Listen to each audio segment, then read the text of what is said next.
નરસિંહ મહેતાએ હુંડી લખીને પેલા અજાણ્યા વ્યક્તિ સંઘમાં જતા હતા. સત્ય હકીકત ઘટના છે ને. અજાણ્યા હતા, કોઈ ઓળખણ પારખણ કશું નહીં.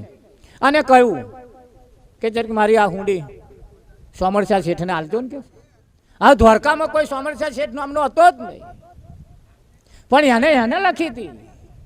જેને સોમડિયો માનતો હતો એને એનો શેઠ સંબોધીને લખી, તું મારો શેઠ છું, લે આ હુંડી મોમેરું ભરવા આવજે.